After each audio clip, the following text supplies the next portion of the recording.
Podcast. I'm your host, Dave Michaels, and today I have probably one of the craziest comic artists. I don't know, man. If I fit that good. There's a lot of crazy out there. I think I'm down to earth. Yeah, no, you are. What I meant was really you've become like so high profile, man. I mean, I've known you for years. Yeah. We've known each other almost as kids. Since we were children. Yeah. Children. For right now, but seriously, we've It's almost good 20 years. Oh yeah, easily. Yeah. Sort of grew up together, sort of. Yeah, in and out. In and around the industry for the comic industry for quite a while now. And when I first met you, you were working on Wonder Woman, probably. Wonder Woman, yeah, but probably just the tail end. Yeah, I don't know. Midway through it. I mean, I didn't. The first. Did you say where I was though? So this is Yanick Paquette. I'm just making sure. That's nice. That's nice. Let's just make sure everybody knows this is Yanick Paquette. Yeah, now we know. So now we can get to business because we're so familiar. It's like this is Dave, by the way. Also, yeah, and I'm Dave. Right. That's the thing. When the few people that I've had on here, I've had Jose, I've had Jason Rockman, who I'm really close with, and now you, and you're just all really, really good friends with me. So we have these like generic, organic conversations, and it's like make no sense and lose people. Exactly, down the people line. get completely lost, but. But yeah, to come back to it, that first Wonder Woman thing, I didn't spend too much time on it. So that's maybe a year and a half, maybe close to a year window. So the tail end of it it's not a long run. I mean, that was my first monthly. Yeah. And I was doing it at the studio where I was at. Yeah. Exactly. School. So initially I was working at home and it was just too depressing. Yeah. Like I had to work so hard. I mean, I was still learning to draw really at the time. Yeah. And so the idea of joining a studio where people are interested in comic and just, you know, and that was in the studio because at the time there was no real studio in Montreal. Now there's a few, but back then there was none. And so Jose, which I don't know, I can't remember where I met him, but he had this school where he was renting a space, and I figured, well, I'm just going to move there with my gear and, draw from there. And it felt like you lived there. Yeah, pretty much. I had no kids. It's a different time. It's a totally different time. Yeah. And then we moved over to the Belgo building. Yeah, for a while there. And eventually I moved on my own studio, and Clément Sauvé joined me as an helper on some of the stuff, and we rented our own place. Yeah, and then the magic began. Yeah, maybe not. I mean, it took a long time. There is some guys out there that they're good from the beginning. I mean, they start. I'm looking at some of the like super early work from guys like Mike Mignola, for instance. Yeah, and he was a kid. Every drawing is like cool and interesting, and it was good from the beginning. And and then he went through all sort of variation on his thing, on his persona.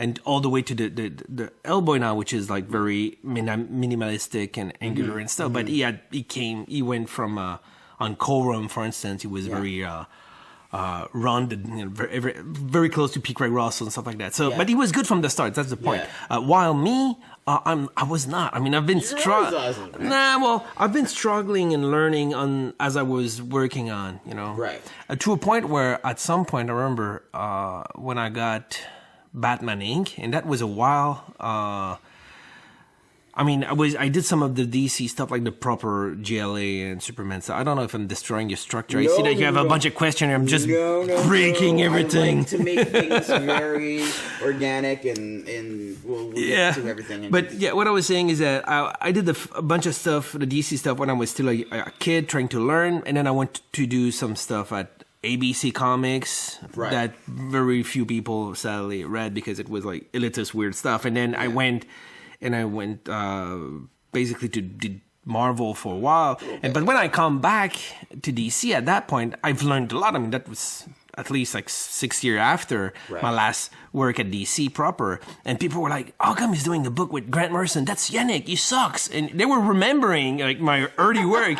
And, I can't really argue. I was still learning back then, but they didn't follow me with through all my Alan Moore ABC work and all my DC all my Marvel Ultimate X-Men and stuff like that. They couldn't, they didn't know what I did in the meantime.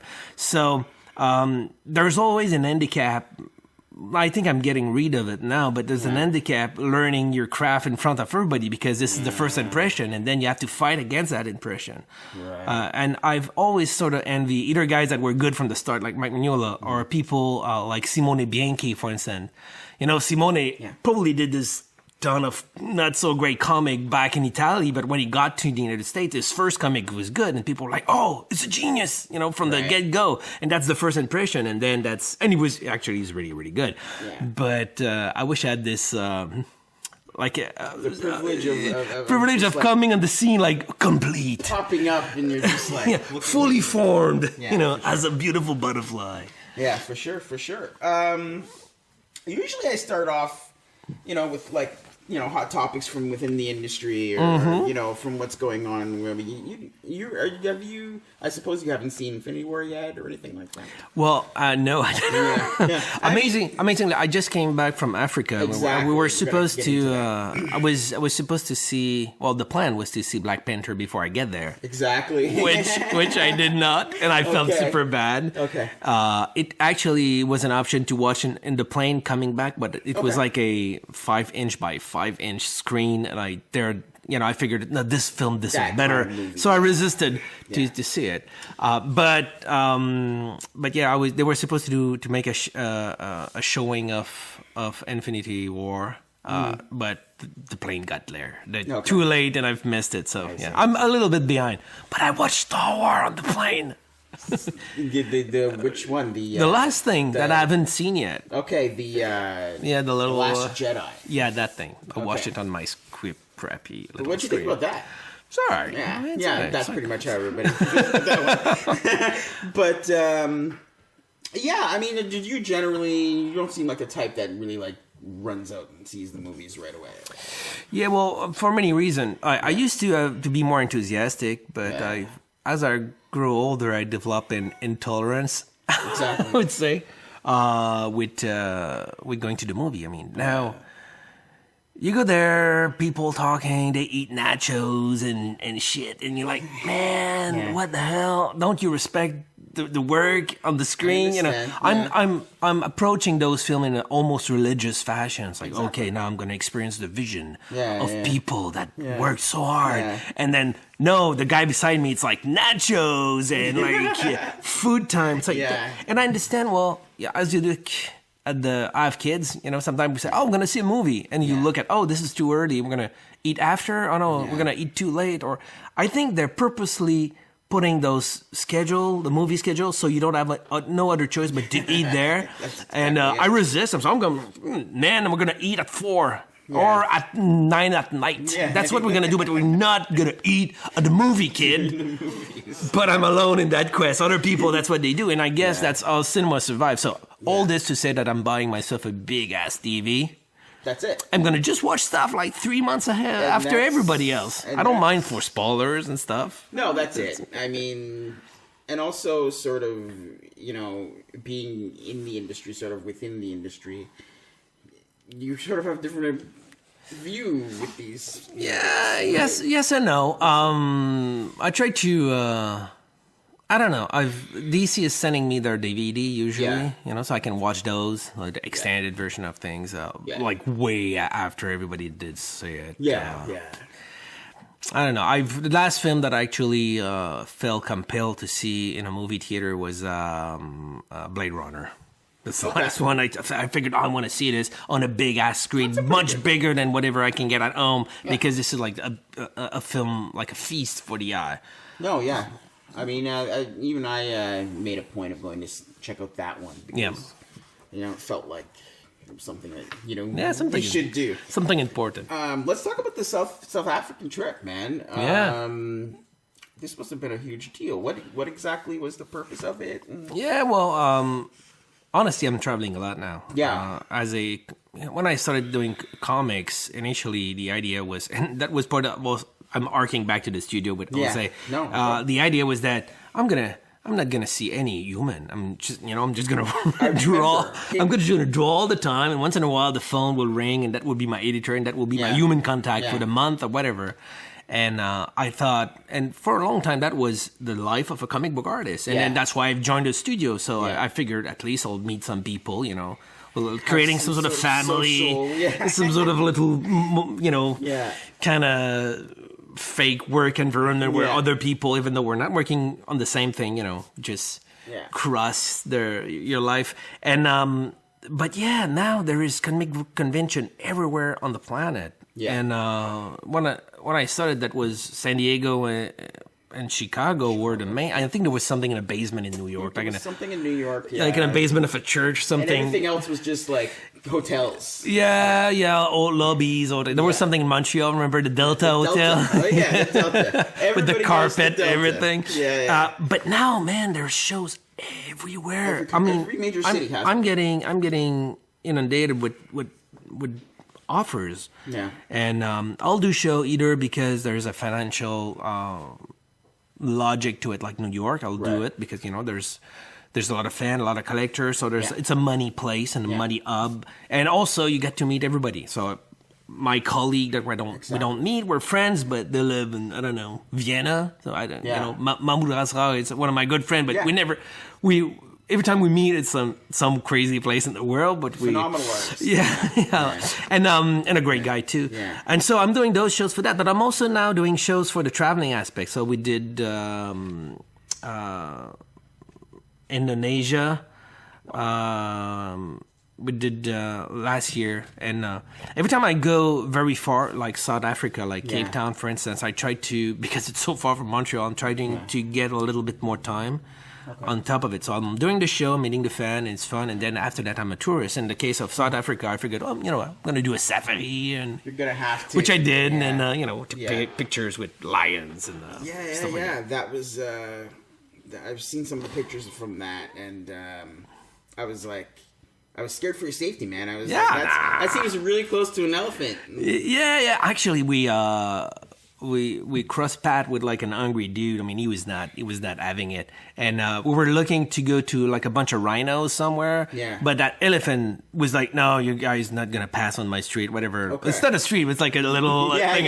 It's just this in the bush. And the guy was like, oh, well, we were in a truck, like in some of the sort of open top truck. And they were like, oh, we're going to try to pass the elephant, like, slowly, so not upsetting it. And as we got closer, he was like very agitated, and then he made this trumpet sound and started to charge slightly, and we just ran out of there. Yeah, and we survived to tell the tale. But that was a good adrenaline. I mean, these guys they look big, but when they make a move, you feel the power. You really feel like, okay, this guy can do things. Yeah. He can do things. Wow. So what is the... This is obviously, there was a convention? Yeah, there's a convention in Cape Town. Okay. These guys have been doing it for a while now. Oh, okay. Yeah. As I tell you, there's convention everywhere. I mean, it's partly fueled by the popularity of all these films everywhere. So, right. But even then, I mean, in Cape Town, there were no major actor or whatever. No. Because sometimes that's how it turned out. Like in Montreal now, there's a few comic book artists, but, they'll bring actors from Hollywoods.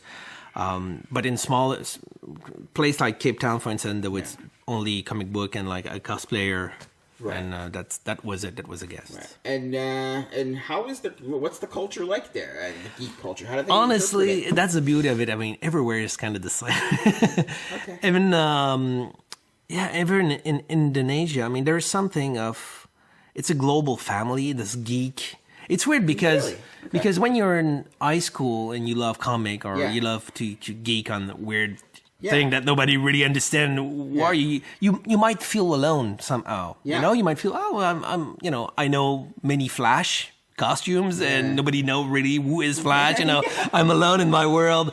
But then you discover comic book convention and so now I'm not the abnormality. Everybody kind of have the same culture, but you can extend it even larger. You go to the other side of the world, they know Flash costumes. They share the same. They're the same type of. Yeah. And there's something beautiful in it that there is a worldwide web of nerds, Yeah, there's like some sort of language that we're able that communicate and they know the same kind of stuff. They sometimes, you go to I went to Caracas in Venezuela a few years ago, and again, same lovely geeks, but they have a harder time to get access to the material. But now with the internet, I mean, it's possible, to grab a comics, wherever you live. So, there's something beautiful and comforting in it. And I feel super privileged that I would go to the end of the world and there'll be people there waiting for me and loving my work. And I'm always very touched by this realization that I'm super far from home, and yet people exciting to see me. And I'm like, oh man, that's nice. Wow. And I suppose obviously this Black Panther movie must have impacted that region a great deal. Yeah, I mean, Ken Lashley was supposed to be there, and Ken did some Green Lantern, Black Panther stuff. Yeah. But I think he was sick and had to delay. But I think he was the Black Panther anchor for that moment. Okay. But yeah, I mean, nobody really talked about Black Panther to me because I'm so not related to the book itself. Right. But I'm pretty sure they must be feeling pretty proud with that.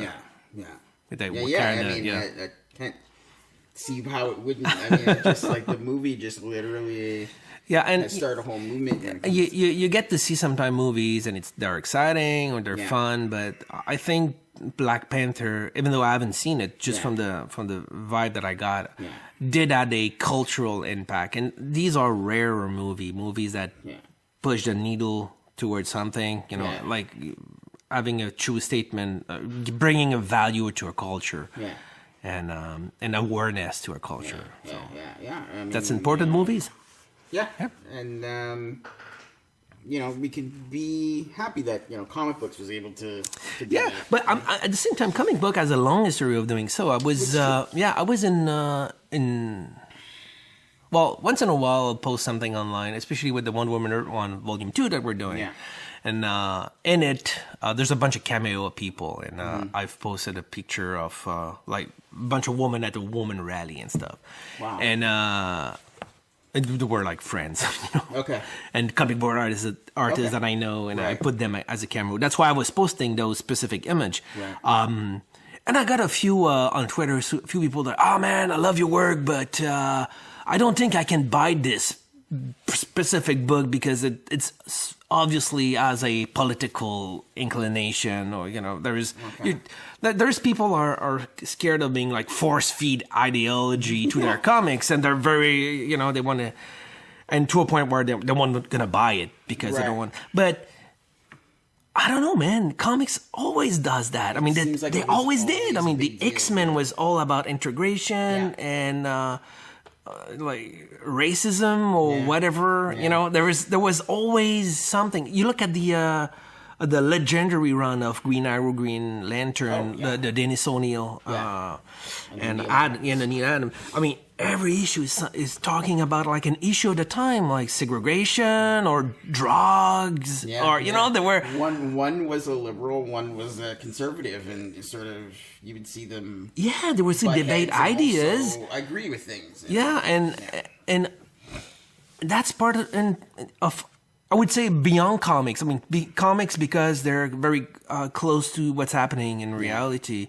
They're more reactive, so maybe they get closer to on the nose, maybe with the social situation and problem that we have for a certain time. But I mean, every form of art talks about. Well, I mean, if you're a fan of music like I am, and you listen to Les Noces of Figaro, which is a story like a Mozart opera where it's a bunch of servant kind of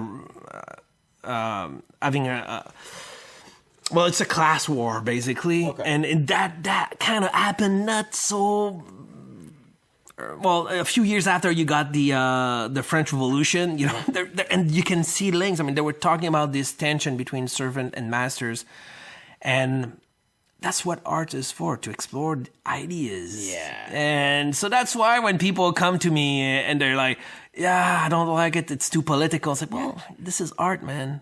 I mean, you're not forced to buy it. I mean, and for sure people might do comics about like a political inclination which is not mine and which I find not satisfying to my work, whatever. Like Team America, for example, not Team A. You know, remember Team A, the van with Mr. T? Is that it? The A-Team. The A-Team, Team A.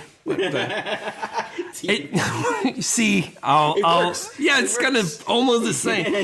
Well, chances are that that wasn't a show that really appealed to my, and I wasn't watching it, and cool. Yeah. You know, but people, would enjoy it and they would watch it. And, it's like, it reminds me of the Dukes of Hazzard. And remember this? Yeah, absolutely. They had the General Lee, the car. Yeah, with the flag on it. The flag was on the front. and as a kid, I had the Hot Wheels. Yeah, I mean, it's a cool looking car. And I used to watch them. They used to like jump over the ravine or whatever. And as a kid, you're just like, yeah, man, Fleet of Police. Later on, you realize what that flag is. Yeah.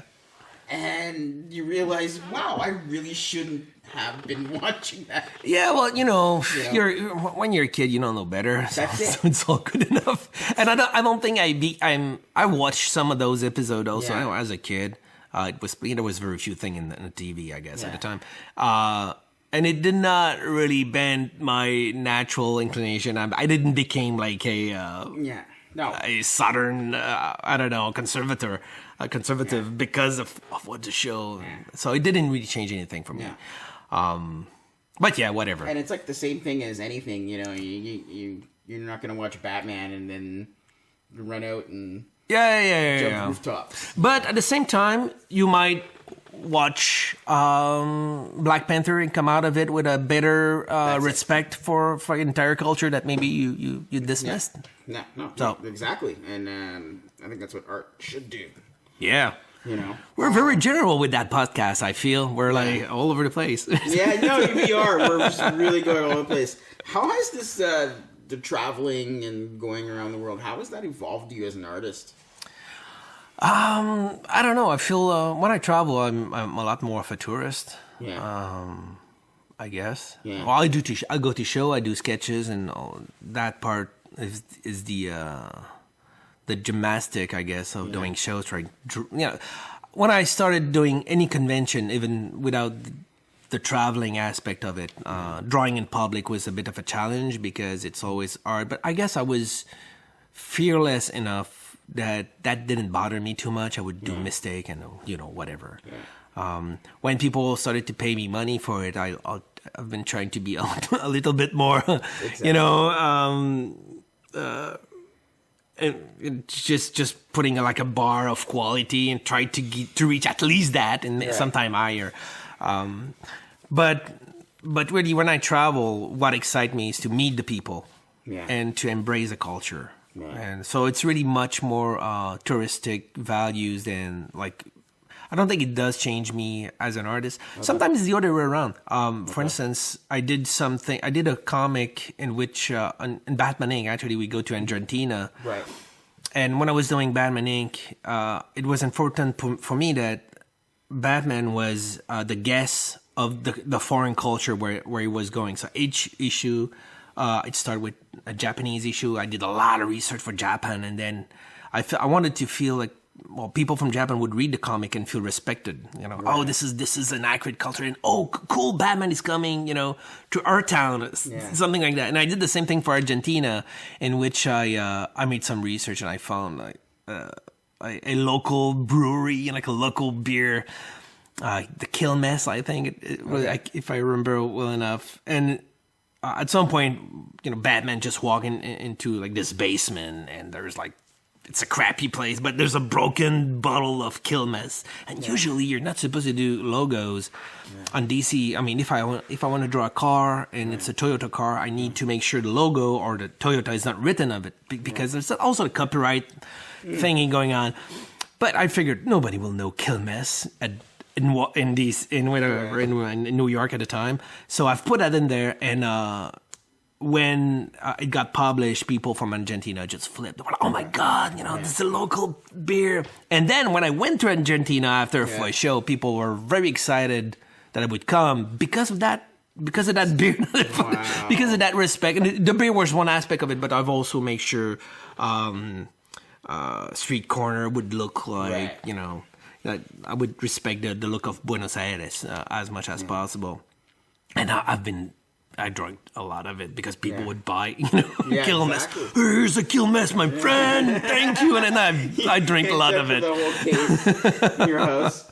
But I remember even back when I was a kid and I would read issues of like Alpha Flight. Mm-hmm. You would see like the big O in the background and parts of Montreal. Sometimes I felt like it was they were courting a lot of corners. I remember every time the X-Men would go to Paris, it would be like the Eiffel Tower in the background, or like some. And I would think that people from Paris would look at this and feel like, oh, come on. Yeah. It's like coming to Montreal and it's the Olympic Stadium on every single pan or whatever they are, and the mountain beside it, Like, they're not the same place. What are you doing? This is like imaginary Montreal. And I can understand from a storytelling point of view that you want to make sure that people outside Montreal will understand this is Montreal. This is Montreal. But I don't know. I feel like if you are culturally fair and do your research, it works a lot better. And now there's no excuse. You got Google Street View. When I did Batman Inc. in Tokyo, I spent almost a day just Google Street View walking, in Tokyo, trying to find set location that might make sense, for the story. Have you ever done the Japan thing? Not yet. Okay. So it's coming eventually. Yeah. I'm pretty sure you'll be able to. Yeah, I was thinking that. Well, the thing is, Japan culture. I mean, they have their own comics, and the comics, the American comics segment of their market is like tiny. They don't really need us. I was going to ask. How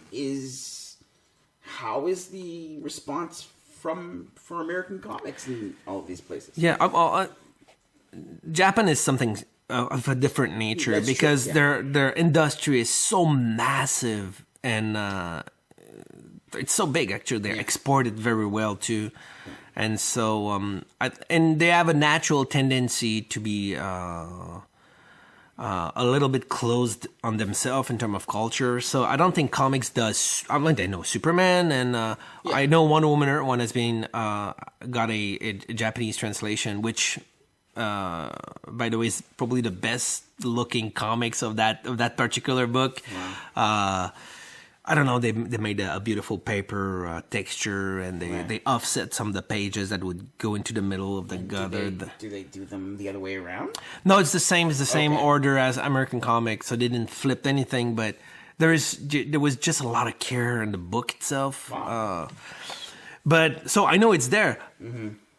But I think it's like I don't know, Polish movie here, Yeah, exactly. Or something like a genre kind of weird thing. Their manga culture is so big that it's impacting ours more than. Yeah. I think I think that's how it works. Yeah. And it's probable that I would go to Japan and I'll find a niche market where people know who I am, maybe.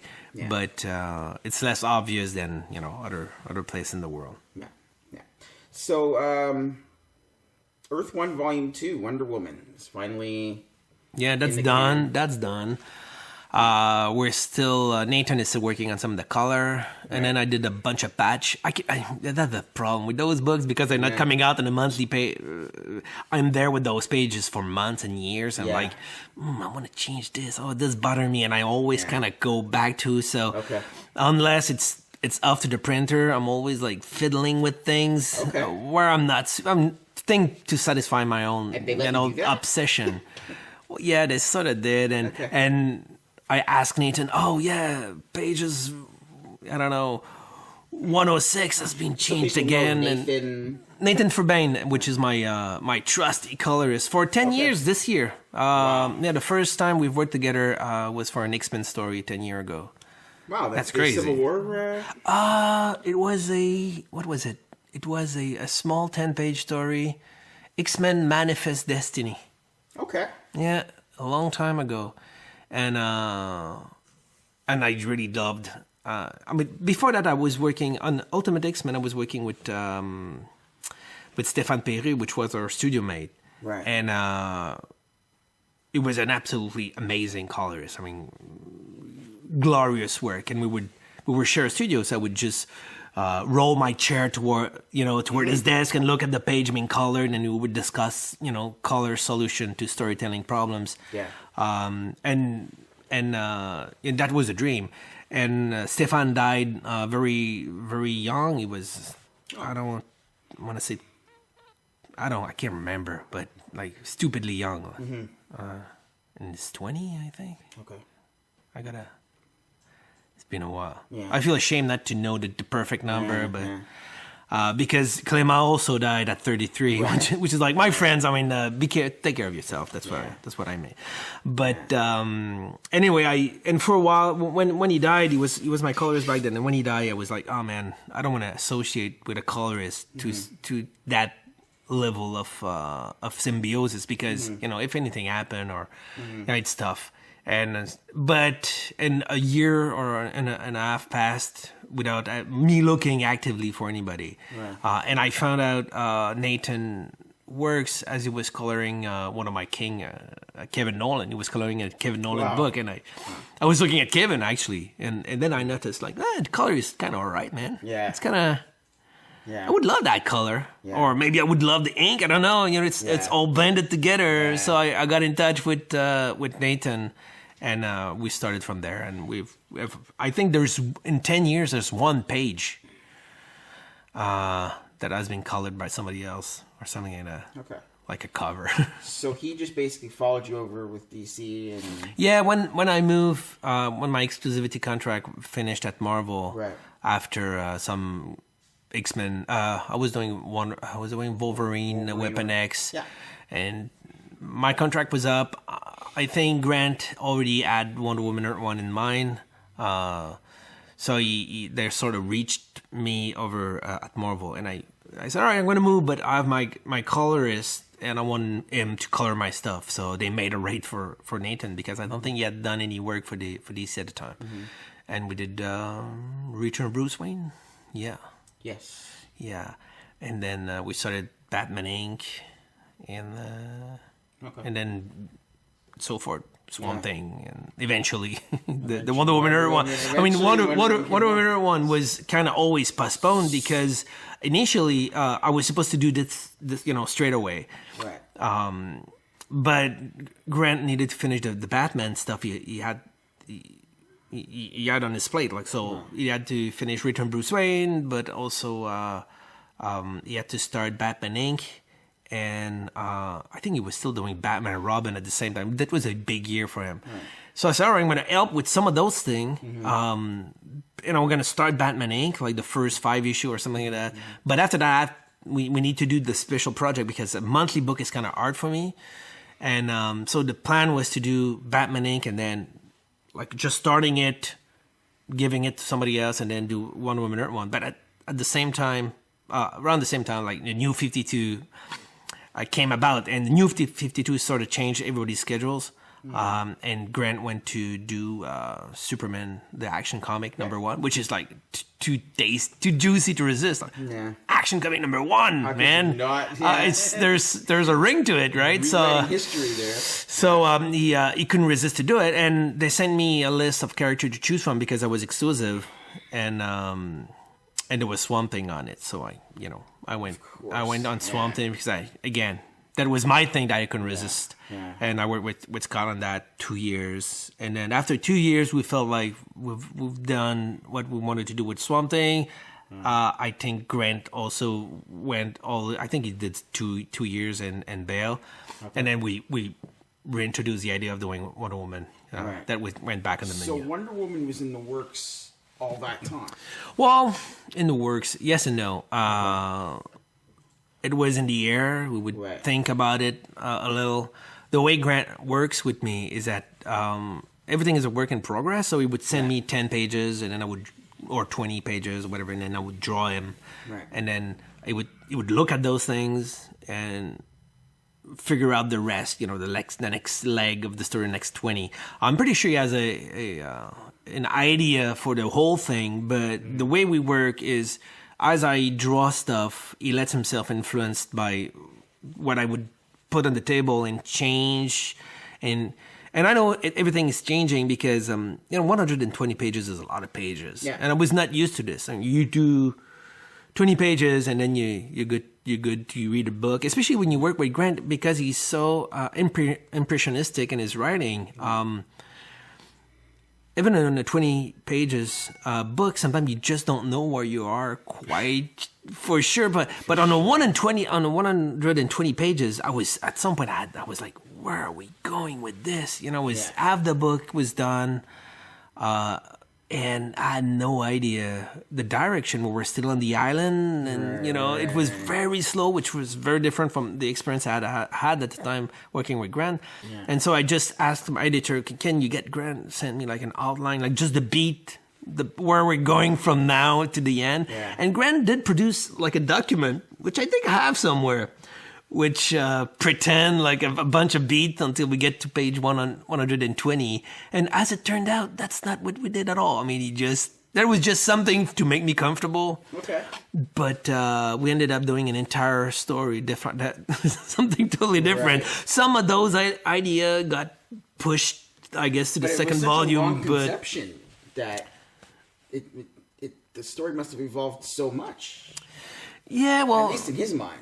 Yeah, and he was also doing. He was the editor-in-chief of Heavy Metal for some of it. But yeah, when you leave me with a project for a long time, I overthink a lot of stuff. My brain is just like building on things. Yeah, if they don't give you... But at the same time, which I learned is that with Grant, since everything is up for grab, since we could change direction at any moment depending on whatever happened. You need to have idea, but always keep them as flexible as possible because things will change. So if you're thinking about a concept, we can do this, it's gonna rock, and then you simon that in your head, and then that's not at all what we're doing. It's like you need to break your idea of your conviction and change direction all the time. So I try to have idea, but keep them as flexible, as I can in order to bend with the wind. Exactly. How does this volume of Wonder Woman, how was the approach different than the first one? Well, the first one is really just an introduction in which we tried to lay out the tone of where we're going. It's an origin story, but also it serves as a template of this is the moral world in which we live. This is the kind of with the bondage. There's not that much bondage. I mean, people overblown that a lot. But this is kind of the field we're gonna plow. The early 40s comics, and so that put that on the table. And the second one, we're more into like the verb of what we're doing. So we got a villain, for instance. Okay. I mean, not all story needs a villain, but we have one in this. But at the same time, it's I think Grant already mentioned it is Dr. Psycho, which is an old villain from Wonder Woman, and he's just wonderfully written in this, as he's not like overly like magical, or he doesn't have, he might or might not have superpower. It's not quite clear, but he's like a master pickup artist, sort of like a very devious, like scumbag type horrible person.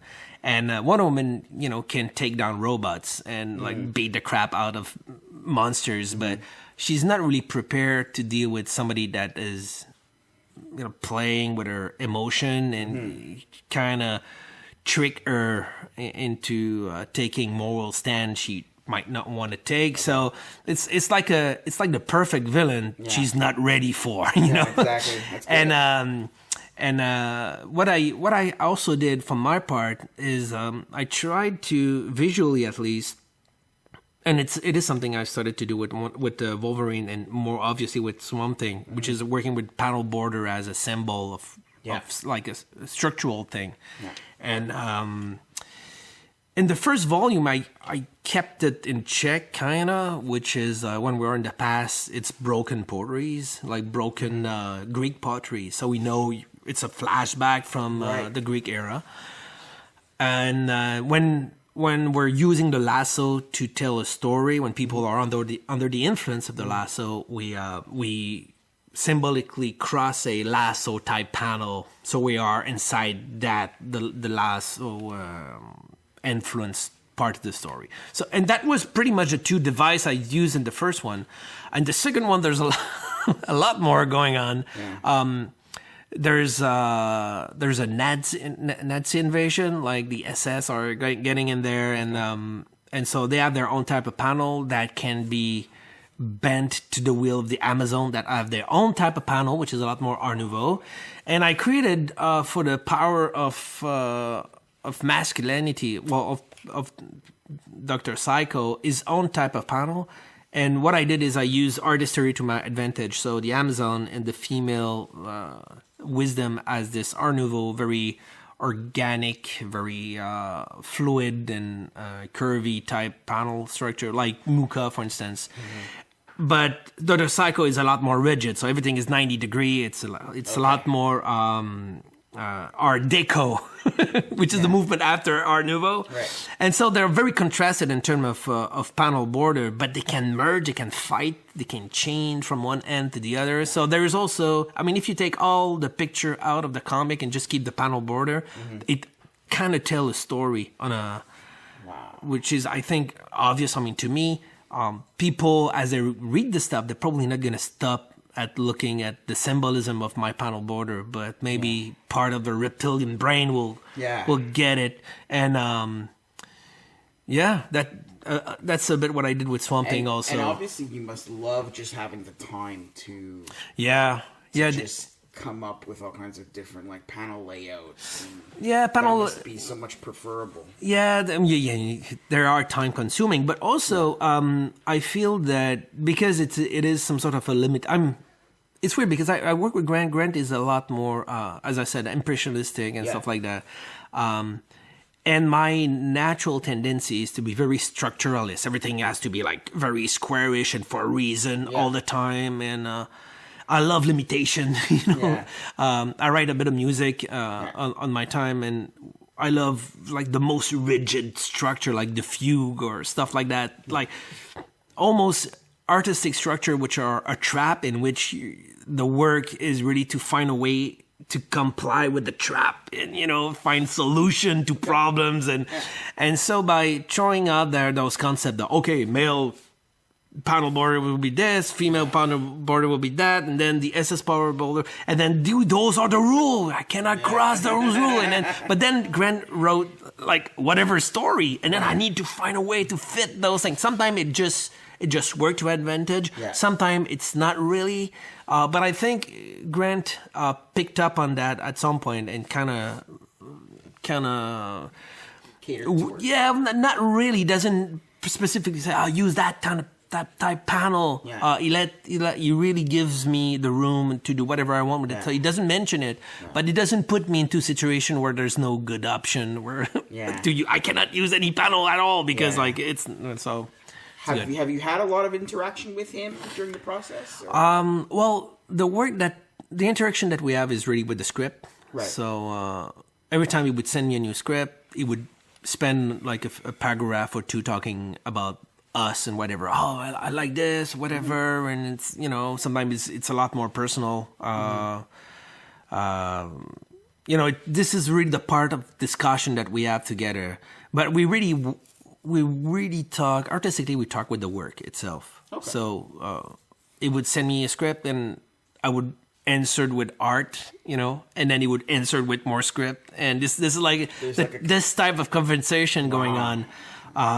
But we met last year in New York, and we spent a bit of time. And I mean, Grant doesn't go out often. He doesn't do show. I mean, I'm sure he does thing in his life, but I don't think he's super comfortable with massive show anymore. And I can understand why. I mean, in New York, that was just madness. And I've done shows. Yeah. I'm known in this weird world, but walking just around to go from A to B with Grant.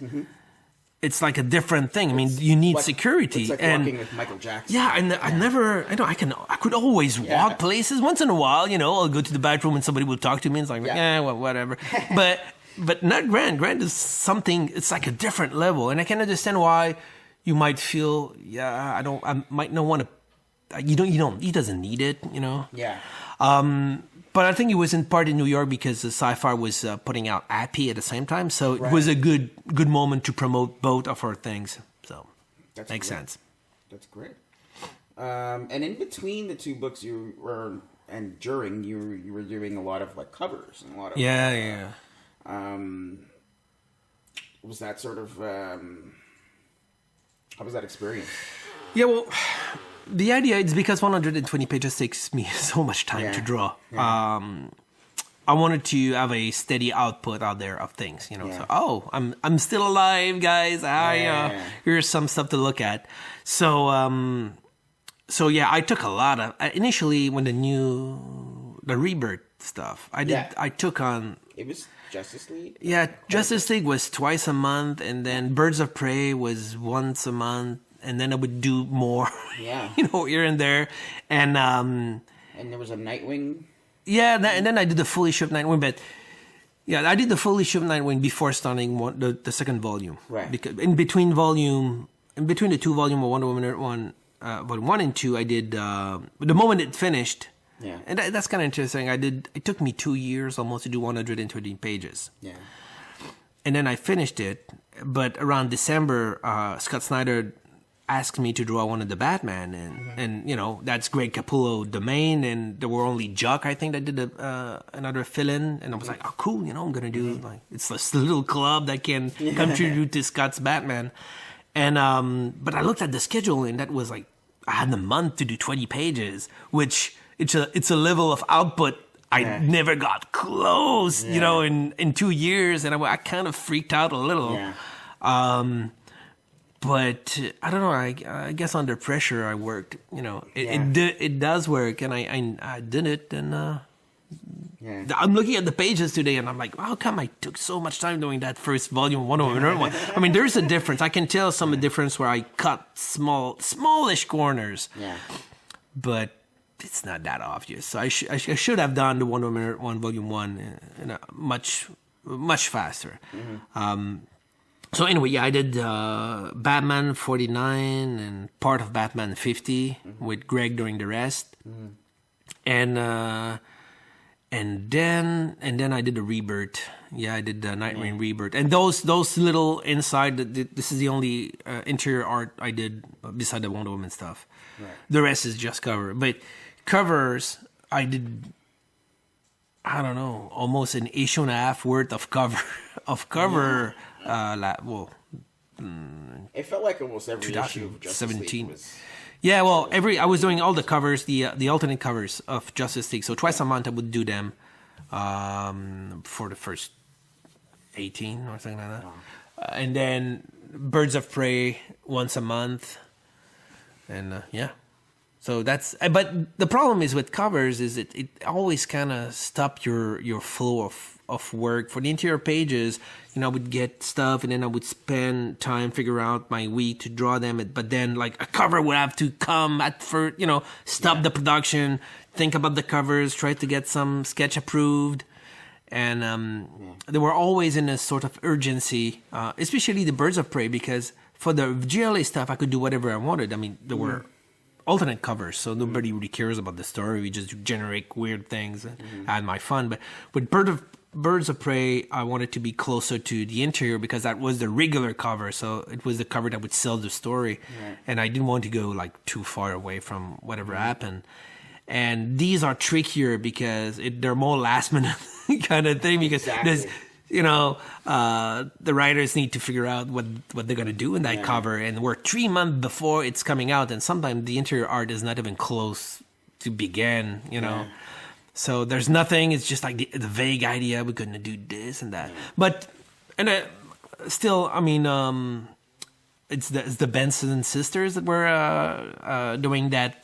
They just finished their arc, by the way, of Birds of Prey, and they were very pro. I mean, they had a good idea of what was happening, so that wasn't too much of a bumpy road. But it was time consuming to a point where near the end, when Wonder Woman and Earth One needed to really come out, I had to just give up a lot of those cover assignments. I'm gonna just cruise on interior pages for Earth One and until the end. Okay, cool. I mean, obviously, like DC has trusted you with drawing most of their lineup and most of their roster of characters and stuff like that. And you said that you personally Swamp Thing was a choice. Yeah.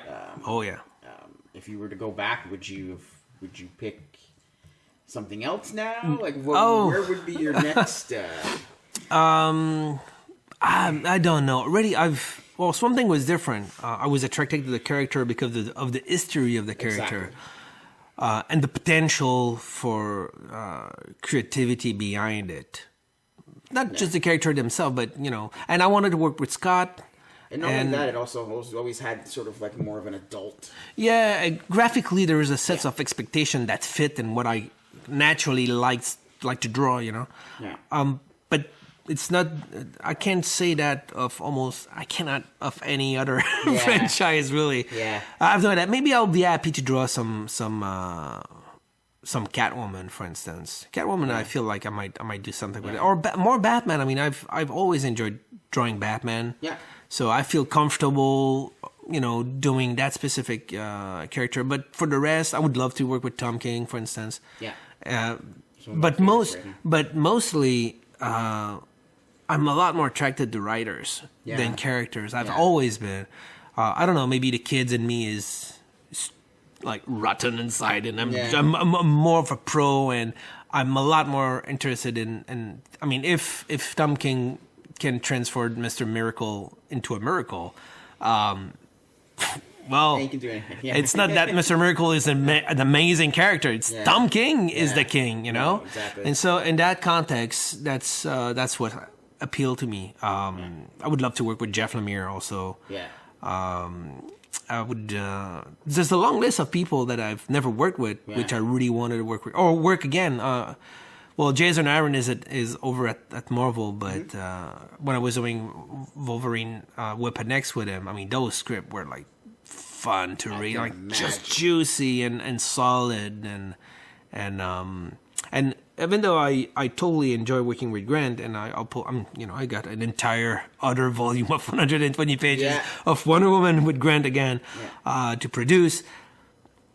It's a level of because Grant again is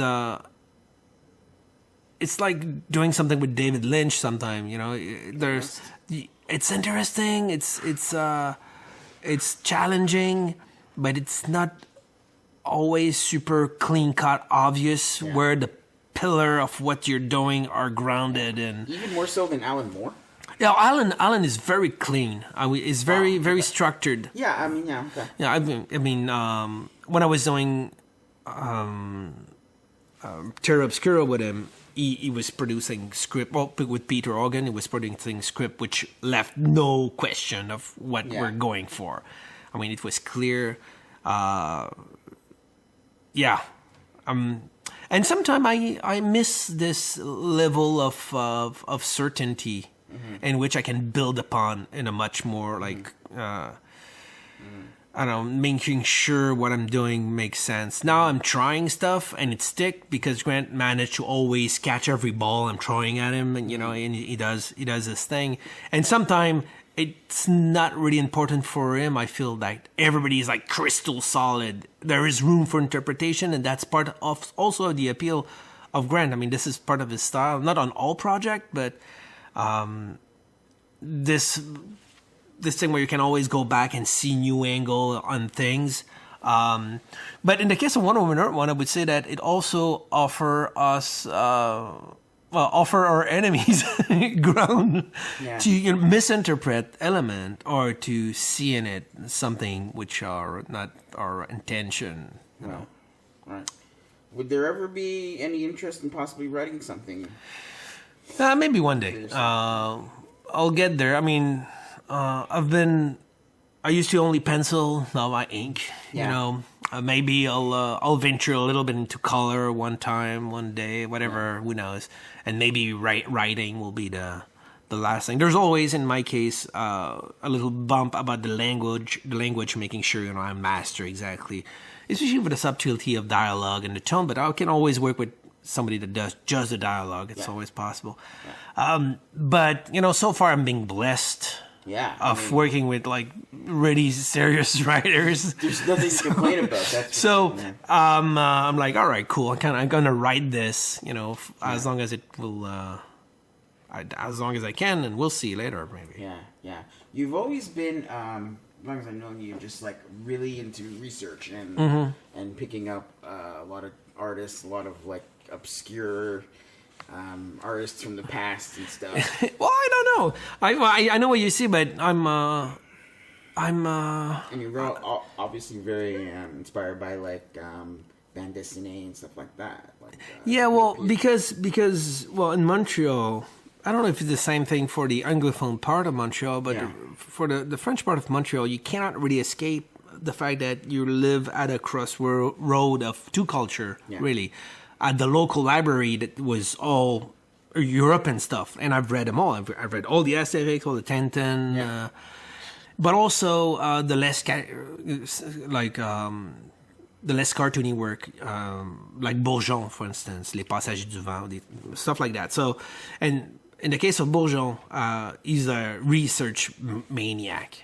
He did a book. Les Passagers du Vent is a book on the trade of slavery and the slavery ships, across the Caribbean. And I mean, I think he built ships in his basement, to make sure every rope is attached where it should in every drawing. It's a crazy madness. And every costumes and every design of everything, and people will take out a spoon, and that spoon will be like time period appropriate, Wow. And it always. And it gives you like something super convincing. You look at those books and you feel like, all right, you live this era. There's and I felt like somehow, because of the rhythm of American comic, less now, but more like the 80s, I would say, people were taking a lot of shortcut because they had to mass produce those things like super fast. And for a guy like me that's been exposed to both market, the first obvious thing is that, okay, the Americans, they're just hiking the thing away, It's more dynamic. It's a lot more exciting. There's a lot more action, it seems. But if they cannot draw something, they won't draw it. I mean, if they can just pretend there's a forest, that's what they're gonna do. Yeah. And I understand as a pro that this is the way you survive, But it's also a bit of a frustrating thing, because if you draw a great looking forest, there's something of an atmosphere and you feel like, oh, cool. Yeah. But then, you need to learn how to draw a forest, and because my instinct, I have a scientific sort of approach to art where I'm looking at reality and I'm figuring out, okay, if I need to draw trees, I'm going to learn trees and how they made different type of trees, how branches, and I'm just trying to encompass in my brain the more possible element of everything that exists, so I can reuse that later. Now with the internet, it's less needed. It's like if I'm not sure about tropical forest, I'm just gonna Google tropical forest, and then I will have like a million image to feed my knowledge. But remember back in the day where you had to go to the library to really get like a tropical forest. So sometimes you're better off learning the anatomy of a palm tree, like in a very convincing way. It's like, okay, the dead leaves are actually creating the bulge at the end, and then you kind of need to learn reality and all that, almost like a matrix. You create a matrix in your brain, which is the most convincing possible, in which you can reuse at any moment. And of course, sometimes people will ask you to draw like a sea turtle, and it's not in the matrix, and you have no idea. And then you do the little research, you know, to do the sea turtle, but then it does incorporate itself into the stuff that you learn. And sometimes you learn things that you forgot about them because you don't use them that often. But every element, but to this day, I mean, I'm looking at the world, trying to break it down into structure, which is easier to package in my brain as a memory. Because if I want to try to learn a sea turtle today in its intricate detail, it won't stand in my head. It's too hard. So I need to break down to more manageable shapes, so I can just put it on my internal hard drive. Say, okay, those little flippers, they're like closer to like an angled trapeze more than like just rounded shape, or they're like a triangle but a box at the same time, and kind of that level of weird. But now, of course, with Google Image, you just Google the stuff. Yeah, of course. But it's like you say, it's always sort of more comes out more generic, or more not generic, but more organic. You're able to well, yes, sort of. I mean, if you've managed, most comic book artists learn anatomy first. I mean, you always end up drawing people, impossible in spandex, so like naked people, pretty with, much, with color. Usually, you know, to really master your dickless naked body, you need to be really good at this. And then because they've learned it first, or they spend a lot of time on this aspect, it's usually the place where there's a lot more expression of their particular style. I mean, it's if you compare G. Scott Campbell Sea Turtle and my Sea Turtle and Jim Lee Sea Turtle and whatever Adam Hughes Sea Turtle, you'll see difference. But this is not where we really separate each other into section. Maybe G. Scott Campbell Sea Turtle might be something to behold, but the anatomy is where really our personality and the diversity is, because it's coming from inside. Almost nobody. Some will still do, but it's the understanding of anatomy is so profound that it has been changed by just being out from ourselves. I don't know if I'm too abstract, but because everything is in your head as an artist to such a point that it's being affected a lot by your own personality. Exactly, your own voice kind of comes. Yeah, it comes through this. Yeah.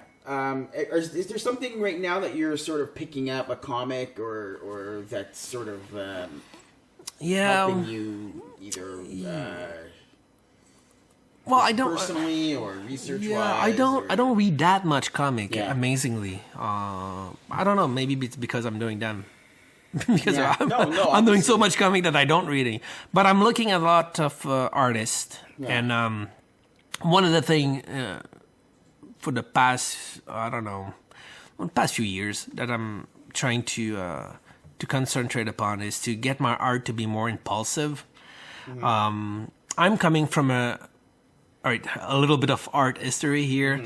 After Jim Lee, and that school of West Coast type art, people, the major artistic style after was the Capcom, Jeff Matsuda, Joe Mad type thing, which was kind of very leading it even further from reality. All right, and the way art works is it's always you always react to the generation before, and do almost the opposite, like a pendulum type thing. So I'm guessing the reaction to the super manga was a return to the very realistic, and that created guys like G.H. William and Adam Hughes to some aspect, or J.G. Jones, and to some degree me too. I'm not in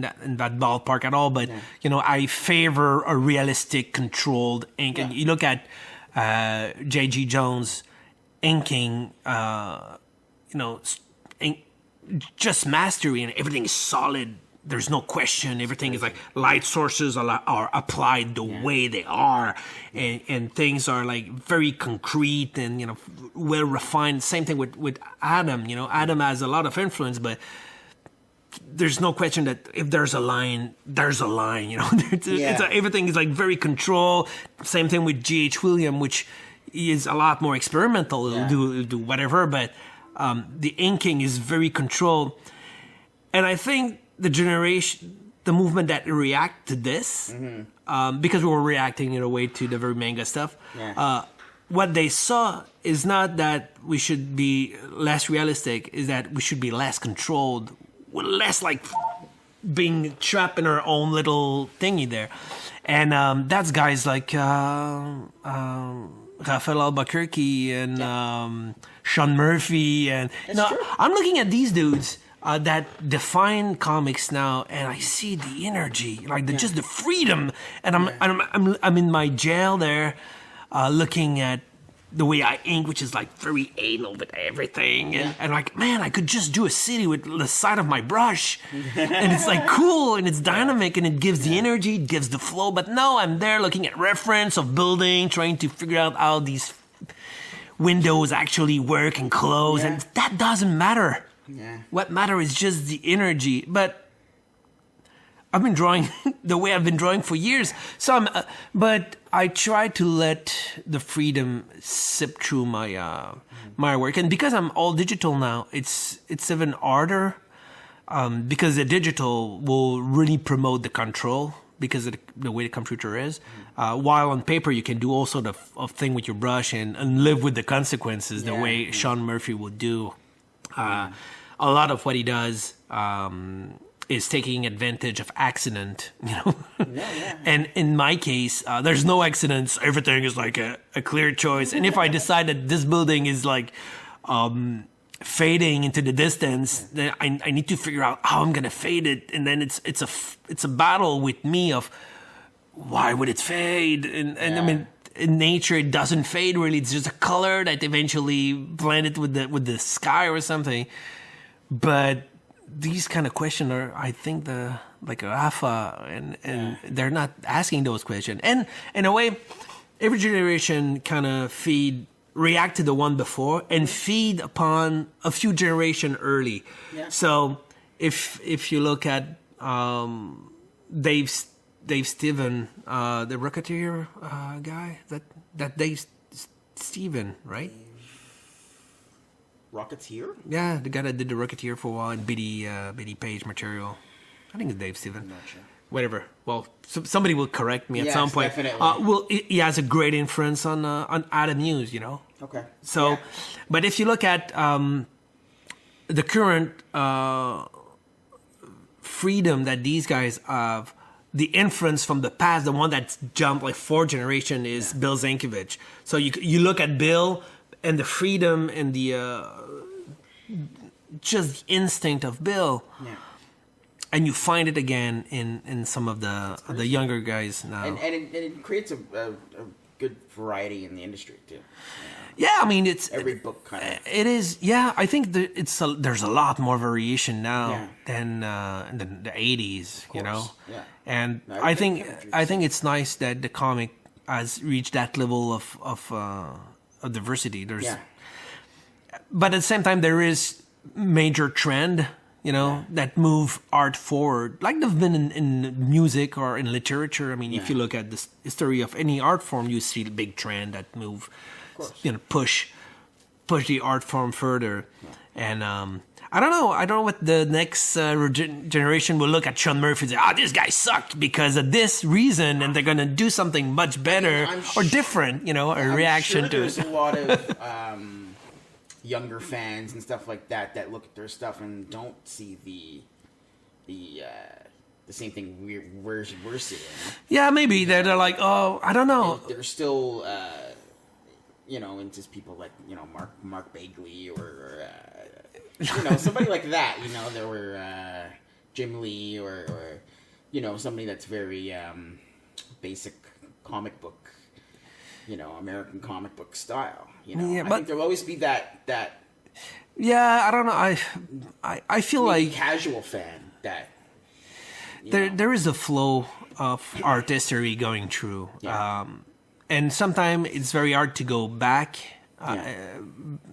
There is one of my friend in comic was the late Herb Trimpe. Yes.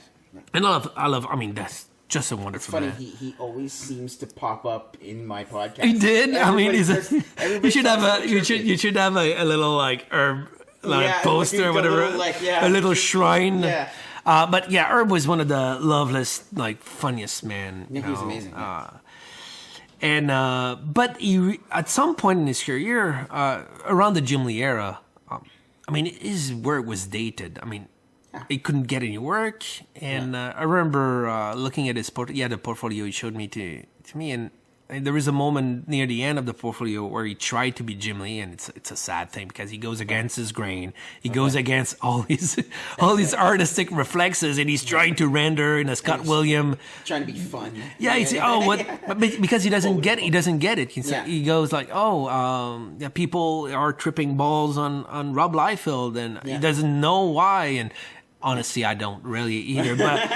But then he's like, I mean, he's gonna try to do it, the more sexy, ridiculous bimbos and stuff like that. And he tries in some pages, but underneath it's like the very Kirby foundation of Herb, and it just doesn't work, man. It doesn't work, and maybe it shouldn't.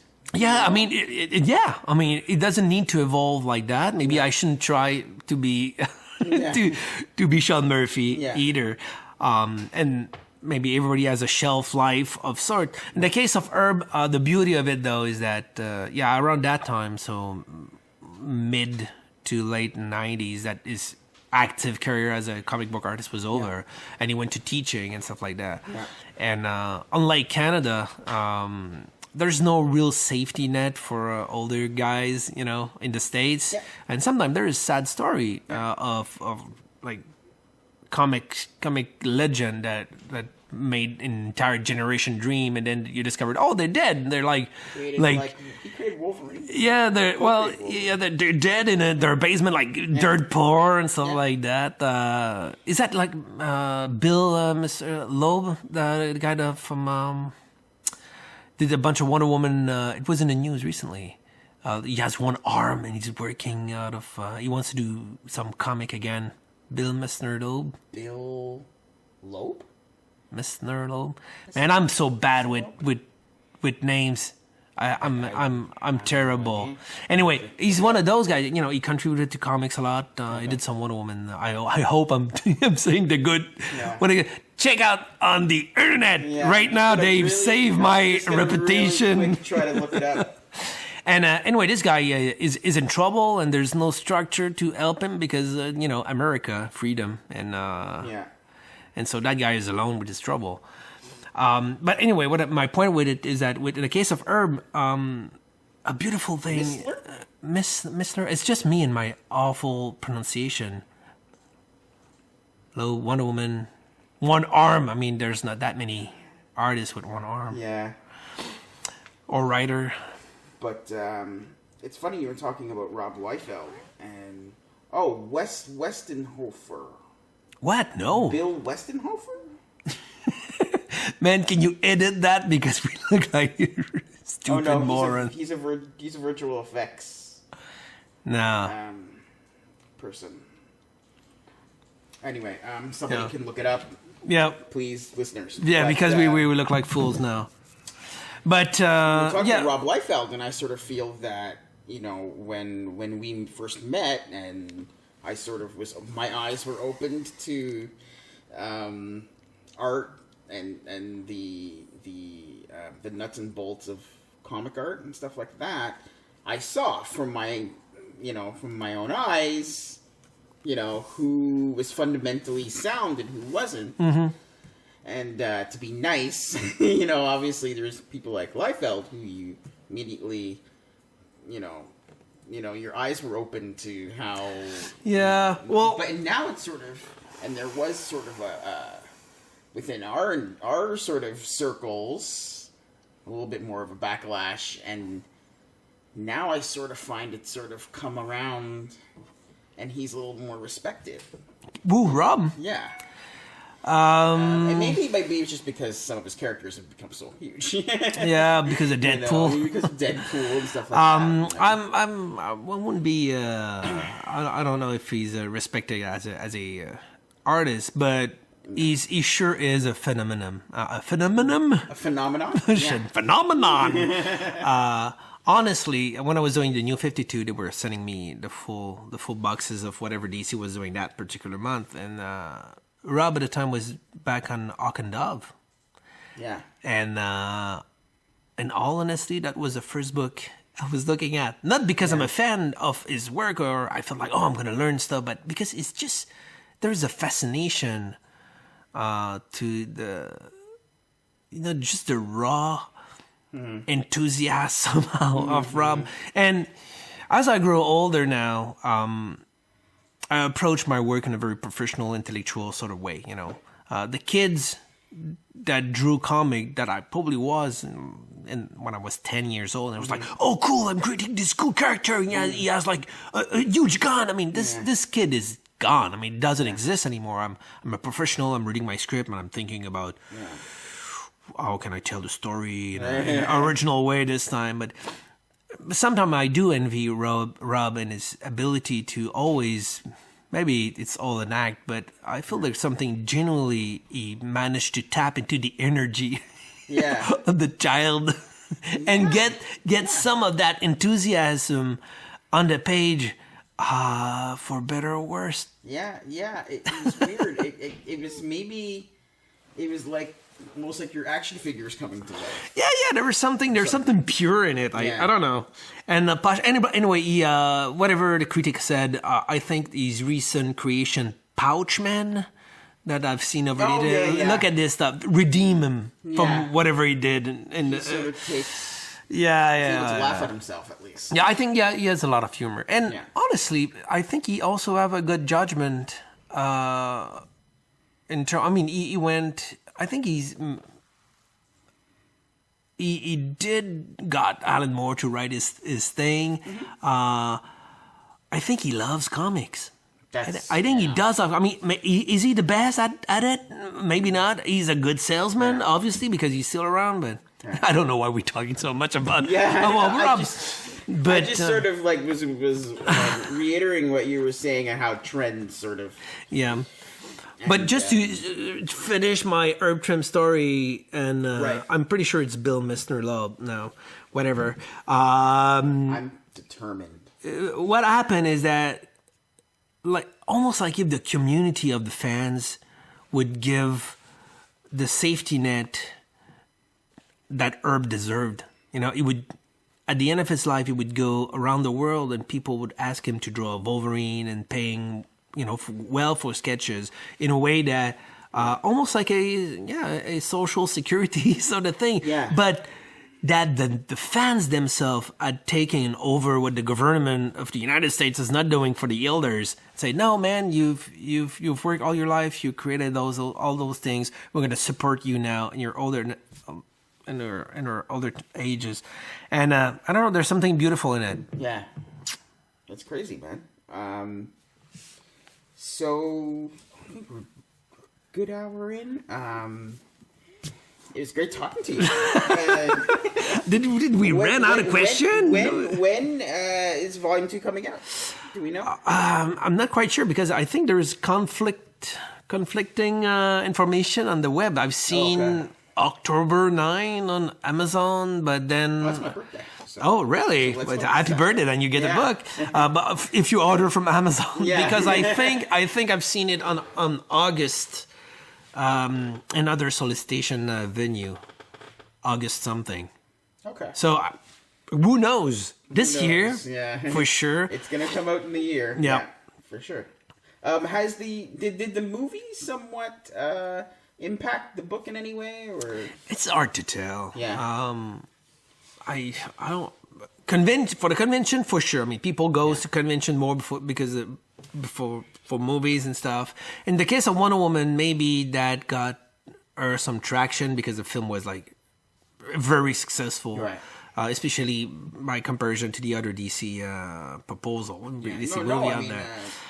I would say it's Yeah. the most popular one. But does it translate into sales? It's hard to say. Yeah. I remember when the first Spider-Man movie came out. The creation of the book hasn't impacted it in any way. Oh, I don't know. Looking at the way they did Themyscira, some element like the huge. I wanted to have a big. The word escaped me. A big fall of water, a big fall. Waterfall, a big fall.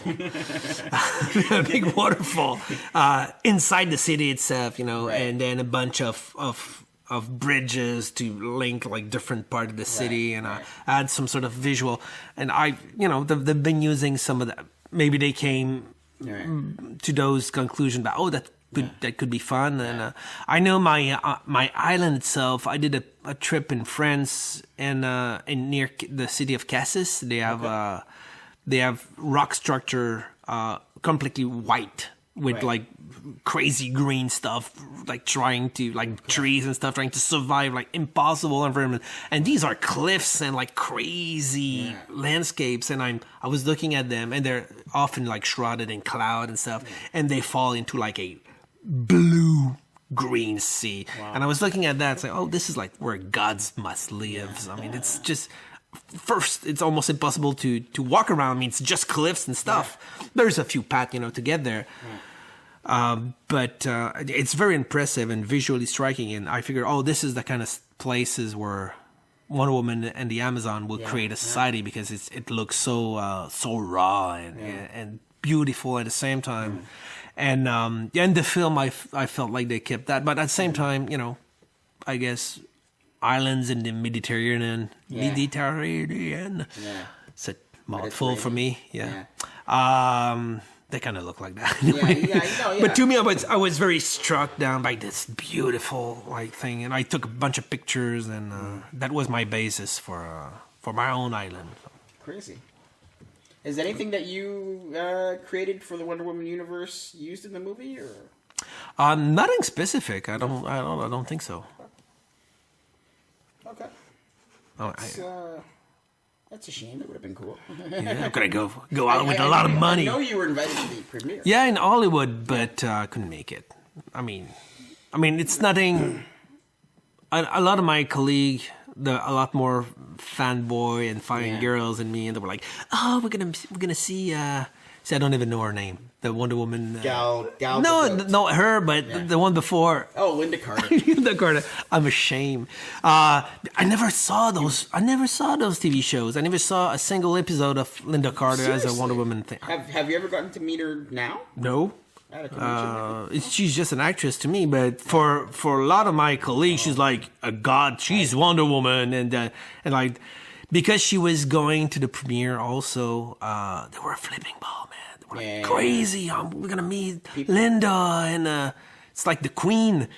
But I mean, I respect her, but I've never seen anything, because I'm French Canadian, so the show was not. I've seen. I went, what? Was it not translated here? No. The Hulk was. The Hulk was, yeah. Yeah, don't make me hungry. Ne me mettez pas en colère. Yeah. Which was the super French version of it. So that was in French. Funny that they didn't but not the Wonder Woman. I don't know why. Maybe, I don't know. It's the whole American looking. Yeah, maybe that was way too American somehow. I don't know. Anyway, man, it was a pleasure. Yeah. I think we're well over my time. Yeah, and we made a fool of ourselves not remembering some legends of comics. Yes, exactly. So we apologize for them. Yeah. I'm terrible with names, but whatever. So that was great. Thank you very much. Hey, it's a pleasure, Dave. This is Edge of the Page. Thank you very much, and I'll see you next time. Absolutely. You take care.